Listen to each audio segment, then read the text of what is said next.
네, 강프로입니다. 자, 두산 에너빌리티 보겠습니다. 자, 오늘 5% 하락해서 끝났습니다. 일단 뭐 하락에 대한 뭐 이유가 있냐? 없습니다. 물론 두산 에너빌리티가 합병 과정, 그쵸? 로보틱스를 밀어주는 과정에서 두산 에너빌리티가 피해를 본 건 사실이지만 그것에 대한 가격 반영은 그쵸? 여기 7월달 이후에 하락하는 부분으로 일단 일단락이 됐습니다. 이런 부분은 이제 결정이 뭐 거의 났다고 보면 되기 때문에 주주 서한을 통해서 제가 이야기를 드리도록 할 거고요. 기본적으로 두산 에너빌리티가 강세를 보였었던 이 구간을 보시면 됩니다. 여기 10월 달부터 다시 저가를 높여가면서 강세를 보여왔었던 그런 움직임이 됐고, 그리고 여기 정확하게 11월 초에 들어서 트럼프 당선이 확정되고 나서 시세를 한 차례 더 준비하는 과정을 만들어가고 있습니다. 준비는 뭐냐? 고가를 돌파하기 위한 준비를 하고 있다는 겁니다. 그러면 고가를 돌파하는 건 왜 중요하냐? 주식시장에서 주도주가 되기 위해서는 무조건 신고가를 만들어야 되기 때문에 그렇습니다. 주식시장에서 뭐 100%는 없다고 하지만 주도주가 되기 위해서는 고가 돌파, 즉 시장보다 강한 움직임을 보여야 되는 건 100% 정확합니다. 이거 확실해요. 이게 나오지 않고서는 시장보다 강해질 수가 없죠. 올라가야 되니까, 그렇죠? 자, 그럼 이 올라가는 종목군들을 우리가 구분 지어야 되는 건 어디부터 구분을 지어야 되냐? 이걸 보셔야 되는데 여기 시장 기준에서 어느 정도의 움직임이 나오고 있는지를 보셔야 돼요. 자, 보시면 코스닥 같은 경우에는 그쵸, 3월 달에 고가를 형성하고 쭉 떨어지는 그런 움직임이 있었죠. 그리고 여기 보세요. 11월 달에 트럼프 당선된 이후에는 물론 바이오의 약세가 있었지만 바이오가 약세를 보이는 이 과정에서 어떤 일이 있었는지를 보시면 됩니다. 바이오는 11월 초까지도 강세를 보이던 종목군이었고요. 물론 뭐 알테오젠을 포함해서 여러 가지 이슈에 시달리고 있는 것은 맞아요. 노이즈가 끼어 있는 것은 맞습니다. 근데 시장은 이제 하락의 막바지에 왔다고 보셔야 됩니다. 자, 주식시장에서 주가가 올라가기 위해서는 미래 성장성이 담보되어야 주가가 올라갈 수 있습니다. 하이닉스 같은 경우에 그렇고 알테오젠 같은 경우에 그렇죠. 하이닉스는 AI 시대를 맞아서 HBM과 ESSD, 그렇죠? 엔터프라이즈 SSD라고 하는데 낸드 쪽입니다. 이쪽에 대한 성장성이 계속해서 부각이 될 수밖에 없는 구조를 만들어가고 있습니다. 이게 미국에서도 마찬가지. 엔비디아의 시세를 보면 정확하게 알 수 있는데 미증시를 이끌고 가는 게 엔비디아이기 때문에 그렇습니다. 자, 그러면 한국 시장 같은 경우에 어떨까요? 하이닉스 말고는 지금 반도체 종목군들 중에서 살아있는 종목군이 없죠. 하이닉스가 올라감에 따라서 반도체 관련주들이 많이 올라왔습니다. 한미반도체를 포함해서 여러 가지 종목들이요. 근데 하이닉스도 물론 하락은 나왔지만 하이닉스만 유독 가격대를 버티고 있고 나머지는 하이닉스 외적인 다른 모멘텀이 없기 때문에 시세가 크게 꺾여 있는 것도 사실이죠. 이런 부분들이 왜 나오는지 알아야 돼요. 보세요. 주가가 올라간다. 그럼 시가총액이 높아지죠. 시가총액이 높아지면 가격 부담이 있게 되겠죠. 가격 부담이 있는 걸 해소하기 위해서 뭘 해야 돼요? 실적이 좋아져야 됩니다. 그럼 실적이 좋아지기 전에 올라가는 구간. 그건 뭘까요? 실적이 앞으로 좋아지니까 올라가는 것. 기대감에 의해서 상승하는 거죠. 그리고 그 이후에 실적이 나온 이후에 올라가는 부분은 이 실적이 기대치를 상회하는지를 확인하면서 주가를 끌어올려야 됩니다. 여기서 한국 시장 같은 경우에는 한 가지가 더 필요한데 사이클입니다. 이 사이클이 끝물인가 아닌가. 근데 지금 AI 사이클은 아직 끝물이라고 보기에는 약간 어렵다. 왜? 미국 시장에서 엔비디아에서 나오는 블랙엘, 이 블랙엘에 대한 부분을 보면 이제 판매가 시작됐다는 거죠. 그리고 좀 아시는 분들은 아실 것 같은데 GPU는요 3년 주기의 교체 주기를 계속해서 맞이합니다. 그렇죠? 뭐 여기서 얘기를 드리면 너무 길게 이야기를 드리니까 일단 그 두산 에너빌리티 관련돼서 이야기를 드리기 위해서 이야기를 드린 겁니다. 두산 에너빌리티는 시장보다 강세다. 이게 주도주의 첫 번째 조건이에요. 그러면 주도주는 조정을 안 받는 것이냐? 조정 받습니다. 예를 들어서 제가 이걸 보여드릴게요. 두산 에너빌리티 같은 경우에 아직까지 앞으로 실적이 좋아질 수 있겠네. 왜? AI 시대가 왔고 AI 데이터 센터가 계속해서 늘어나고 여기서 잡아먹는 전기의 양이 늘어날 수밖에 없고 효율적인 에너지원을 사용하기 위해서는 원전을 사용을 해야 되는데 과거처럼 대형 원자로를 설치하기에는 부담 요인이 많이 따라오니까 SMR 관련된 내용으로 그쵸, 이걸 풀어나가기 위한 부분을 미국에서부터 진행하고 있죠. 그래서 미국의 뉴스케일 파워의 주가가 올해 초부터 계속해서 강세를 보여왔던 겁니다. 여기까지가 핵심이에요. 그런데 여기서 여러 가지 노이즈가 끼기 시작한 거죠. 7월 달에 뭐 체코 원전 수주나 이런 부분들이 있었지만 그 이후에 뭐가 나왔습니까? 분할 합병 관련된 이야기가 나왔죠. 근데 그런 부분은 주가가 이미 떨어짐으로써 반영이 끝난 겁니다. 이제 결정이 된 부분이기 때문에 이거 가지고 뭐 추가적으로 뭐 이렇습니다 저렇습니다 욕을 해봐야 그쵸? 뭐 필요 없다고 보시면 되고, 결과적으로는 그렇습니다. 트럼프 당선 이후에 미국 시장의 변화 요인은 크지 않아요. 그런데 한국 시장의 변화 요인은 크죠. 어떤 종목이 수혜를 받을 수 있고, 그 수혜를 받은 종목을 트럼프 트레이드라고 하죠. 트럼프 트레이드에 속해 있는 종목군들이 어디에 있느냐, 그건 딱 조선하고 원전 말고는 없습니다. 그리고 기존에 강했었던 바이오, 딱 이 안에서만 우리가 매매를 해야 돼요. 당장에 바이오 시세가 안 좋죠. 근데 우리가 한번 생각을 해보자고요. 두산에너빌리티가 뭐 SMR 관련된 모멘텀을 가지고 있다는 거 너무 잘 알고 있고, 원전이 앞으로 뜰 수밖에 없다는 부분 너무 잘 알고 있고, 이것과 관련돼서 이야기를 하는 사람들도 많잖아요. 근데 이것만 가지고는 우리가 이렇게 하루에 5%씩 빠지는 이 등락을 이길 수 있는 재간이 없어요. 여기서 내일 만약에 5%더 빠지잖아요. 그럼 덜컥 겁이 납니다. 그렇죠. 두산이 하도 이 헛짓을 많이 하니까 또 무언가 나오는 거 아닌가, 이런 게 딱 겁이 나요. 근데 이걸 보자고요. 원전에 대한 한국에서의 그 생태계는 다 무너져 있는 것도 사실이지만 두산에너빌리티는 그걸 끝까지 지켜왔고, 드디어 기회가 왔습니다. 왜? AI 시대에 맞아서 AI 에너지, 그렇죠. 이쪽 부분에 대한 부분인데, 이 내용이 한국 시장만에 대한 모멘텀이 아니라 미국 시장도 같이 움직임을 하고 있다는 점, 이런 부분들을 감안해서 봐야 된다는 거죠. 근데 이런 내용이 있다고 하더라도 주가 반영이 없다, 그러면 그쵸, 그냥 시세는 여기서 그냥 기고 있다, 이런 정도의 움직임이 나오잖아요. 그러면 상황 자체를 다르게 보는 게 맞습니다. 매매 자체를 하면 안 돼요. 그런데 지금은 어때요? 시장보다 월등히 강한 움직임을 보이고 있죠. 자, 11월 초까지 강세를 보였었던 알테오젠의 경우를 제가 한번 이야기를 드려볼게요. 알테오젠을 보면 여기 2월과 3월 달부터 강세를 보인 것 같죠. 근데 이게 아니라 쭉 이렇게 돌이켜 보면 이때부터입니다. 9월 달, 10월 달, 23년도에요. 이때부터 신고가를 만들고 상승세를 만들어 오기 시작했고, 이때 상승 초입의 가격은 4만 원입니다. 그리고 이 고가의 가격은 45만 원인데 한 10배 정도 올라간 거잖아요. 엄청나게 많이 올라갔죠. 근데 우리가 여기서 이걸 봐야 됩니다. 알테오젠에 가지고 있던 모멘텀이었었던 SC 제형 관련된 부분이 머크와의 계약이 실제 계약 있죠. 이때 나온 것은 맞습니다. 올해 나온 것은 맞아요. 근데 이것에 관련된 이야기를 언제부터 나왔느냐, 20년 말 그때부터 나왔습니다. 즉 3에서 4년 정도의 주가가 움직이지 않았다는 거예요. 폭락 구간을 계속해서 거쳐왔다는 겁니다. SC 제형에 대한 개발은 이미 3년 전에 2년 전에 다 끝나와 있었는데 알테오젠을 밝히지 않고 있었던 거죠. 어디서? 머크에서. 그럼 머크에서는 계속해서 간을 보고 있었다는 거고, 그 간에 대한 결과가 이제는 끌면 안 되겠다 싶어서 밝힌 게 2월과 3월입니다. 근데 그 전에부터 시세가 진행되기 시작했다는 거죠. 그리고 나서 시세가 한 8만 원, 9만 원부터 시작해서 45만 원까지 올라왔죠. 첫 번째 봐야 되는 게 있죠. 그게 뭡니까? 신고가.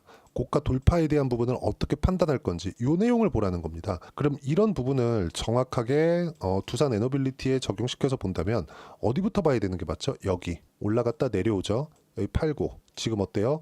트럼프 관련된 모멘텀 터졌죠. 그리고 시세 그 전부터 준비하고 있죠. 지금 뭐예요? 고가 돌파의 초입 구간에 있다. 여기서 물량을 받아먹기 위한 등락이 계속 될 겁니다. 이 등락에 대한 부분을 우리가 어떻게 이해하고 판단하는지가 중요하다. 이 내용에 대해서 이해하지 못하면 정말 상황 자체가 어려워집니다. 자, 그리고 아까 전에 제가 이야기를 드렸었던 내용인데 여러 가지 내용입니다. 뭐 이거는 지난번에 나왔었던 주주 서한 관련된 이야기인데 그냥 딱 잘라서 이야기를 드릴게요. 분할 합병 관련돼서는 이제는 일단락이 됐습니다.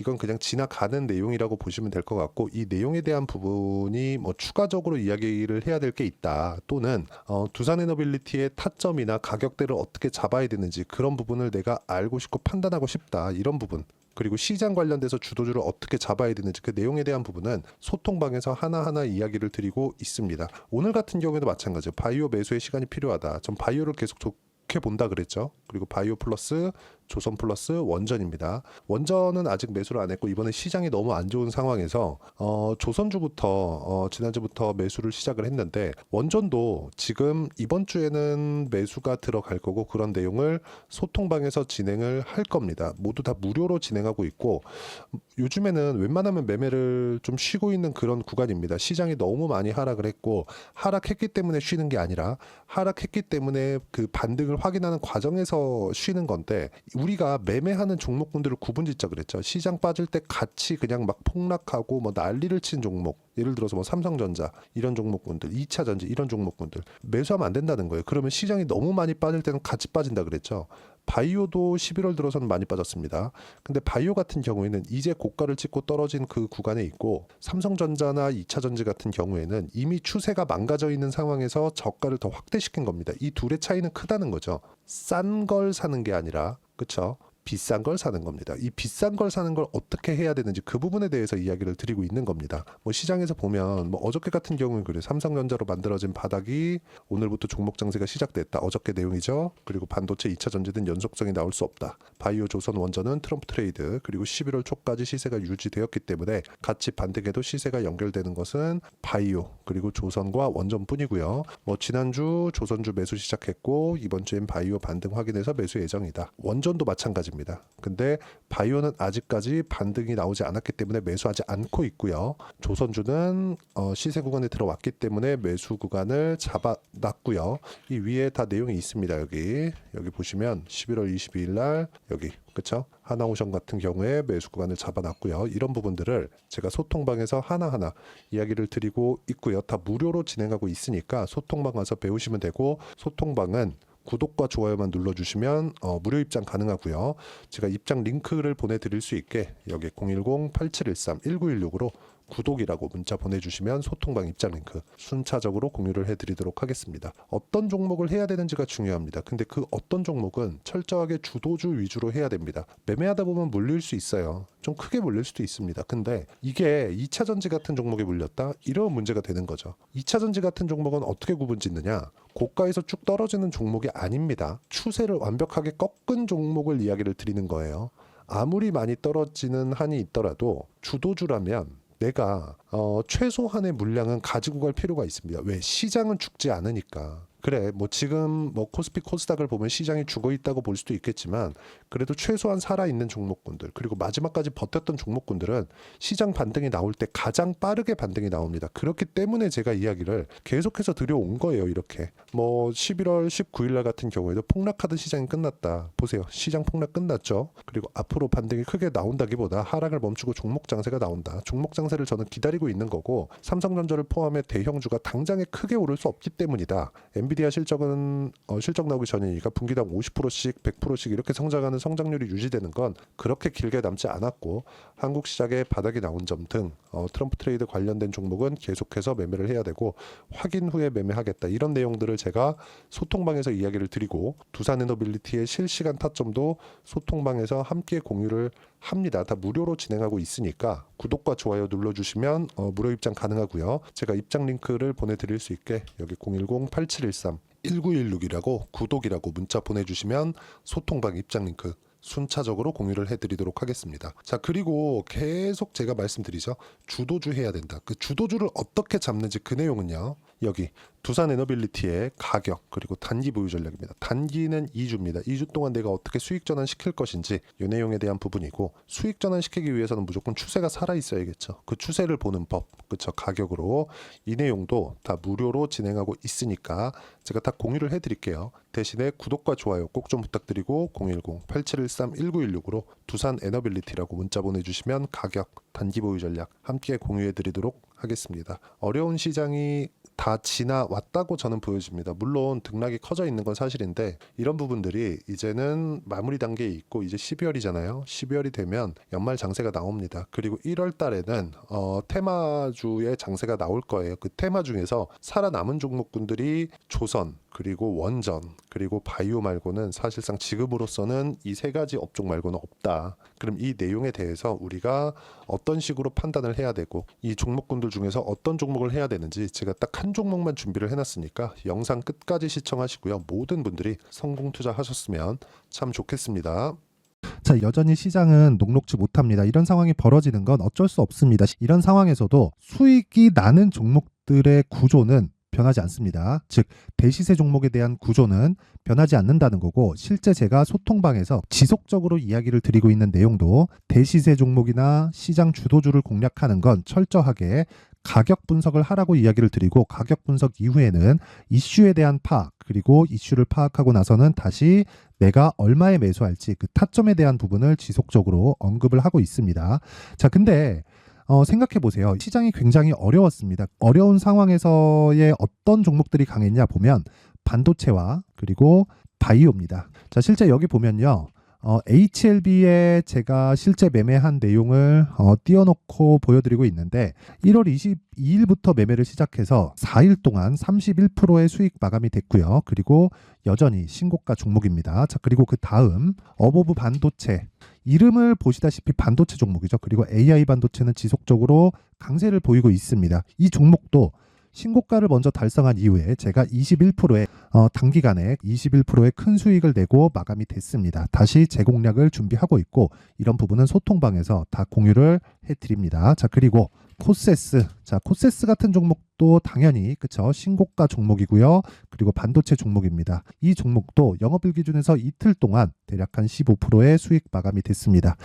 내용을 한번 보시면 어떻습니까? HLB를 포함해서 뭐 30%, 20%, 뭐 15% 이런 식의 수익이 지속적으로 발생하고 있는데 이 세 종목 모두 다 신고가 종목이고 1월 달에 시장이 약세를 보이고 있는 구간에서도 강했었던 그런 종목입니다. 특징점이 하나 있는데 그 이슈에 앞서서 가격이 먼저 반영했다는 거죠. 그렇게 제가 가격을 먼저 보고 이슈에 대해서 파악하는 이유는 결과적으로는 큰 시세를 먹기 위한 사전 준비 작업입니다. 실제로 큰 시세를 먹기 위해서 사전 준비 작업을 했을 때 여기 레인보우 로보틱스 127% 그리고 ISC 98% 그리고 한미반도체 97%의 큰 수익을 내는 상황을 만들 수 있습니다. 어떤 식으로 소통방에서 진행됐는지 그쵸 그 상황을 제가 이야기를 드린 건데 이런 상황도요 당연히 신고가를 공략했을 때 가능한 겁니다. 자, 그러면 이번에도 마찬가지입니다. 그쵸 정부 주도의 코리아 디스카운트 해소 방안이 2월 달에 발표를 하고요. 그리고 2월 달에 발표된 내용을 토대로 주가가 움직이는 게 아니라 이미 움직인 내용이 있죠. 실제 이 내용은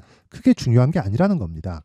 실제 움직인 내용을 보면 자, 기아차입니다. 실제로 12월 달에 신고가를 만들어 놓고 정부에서 입김을 불어 넣으니까 순식간에 기아차를 포함해서 현대차 같은 거대 기업들의 주가가 2주도 채 되지 않아서 40% 정도의 큰 시세를 냅니다. 자, 그러면 우리는 어떤 종목을 봐야 될까요? 이슈를 파악해야 되는 것도 맞지만 철저하게 가격에 맞춰서 매매를 해야 되는 게 당연히 중요합니다. 정부가 주도하는 정책 방향이 있겠죠. 그 방향에 맞춰서 우리가 종목을 찾을 필요가 있다.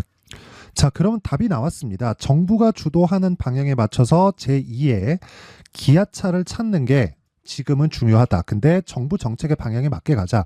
그랬을 때 앞서서 제가 보여드렸었던 내용인 여기 레인보우 로보틱스 127% 그리고 ISC 98% 그리고 한미반도체 97%와 같은 수익을 낼 수 있습니다. 물론 시간에 대한 부분은 최소 2주의 시간이 필요하고요. 그리고 최장 3개월 안에 끝내야 됩니다.